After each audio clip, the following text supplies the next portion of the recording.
इतिहास के पन्नों में कुछ नाम केवल जातियां नहीं बल्कि सभ्यताओं के रक्षक होते हैं। भोई, कहार, निषाद, मल्लाह और धीवर, आज हम जिन्हें अलग अलग नामों से जानते हैं, उनका मूल एक ही है। एक ऐसा वंश जो सृष्टि के प्रलय से लेकर साम्राज्यों के उदय तक का साक्षी रहा है। आइए डिकोड करते हैं जल वंश का गौरवशाली इतिहास। इसकी जड़ें जुड़ी हैं भागवत और विष्णु पुराण से। जब क्रूर राजा वेन के शरीर का ऋषियों ने मंथन किया, तब निषाद का जन्म हुआ।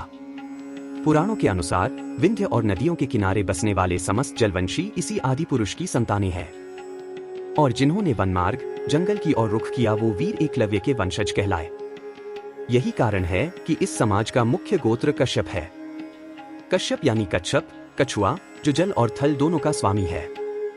मत्स्य पुराण तो यहाँ तक कहता है कि जब प्रलय आया तब भगवान मत्स्य ने मनु की नौका को सुरक्षित रखने की जिम्मेदारी इन्हीं दक्ष नाविकों को दी थी। यानी ये समाज सृष्टि के रक्षक के रूप में उभरा। रामायण के अयोध्या कांड में निषाद राजगुह का प्रसंग केवल भक्ति का नहीं बल्कि राजकीय शक्ति का प्रतीक है। वे श्रृंगवेरपुर के अधिपति थे और उनके पास 500 युद्ध नौकाओं की अपनी जलसेना थी। प्रभु राम ने उन्हें अपना सखा कहकर समाज को सर्वोच्च सम्मान दिया। महाभारत की जड़ें भी इसी वंश में हैं। हस्तिनापुर की राजमाता सत्यवती एक केवट राजा दाशराज की पुत्री थी। भीष्म पितामह ने जो अखंड प्रतिज्ञा ली वह इसी मल्लाह राजा की शर्तों को पूरा करने के लिए थी। आज के दौर में नामों के कारण जो भ्रम पैदा हुआ है उसे नृविज्ञान, एंथ्रोपोलॉजी दूर करता है।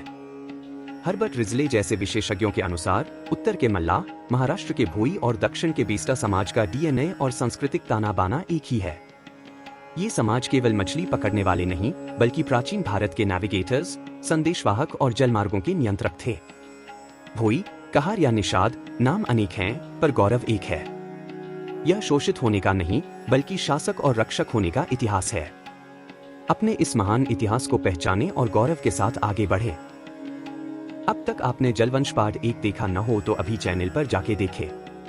अपने पूर्वजों की विरासत को दुनिया के सामने लाने में हमारी मदद करें।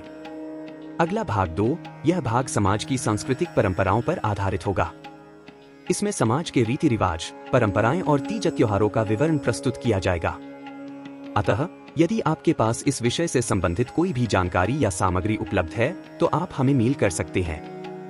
आपके सहयोग से यह ऐतिहासिक कार्य और भी सुगम होगा। अगर आपको यह ऐतिहासिक डिकोडिंग पसंद आई हो तो वीडियो को लाइक, शेयर करें और आने वाले सभी पार्ट देखने के लिए पॉलिटिकल डिकोड हिंदी चैनल को सब्सक्राइब करना ना भूलें। धन्यवाद।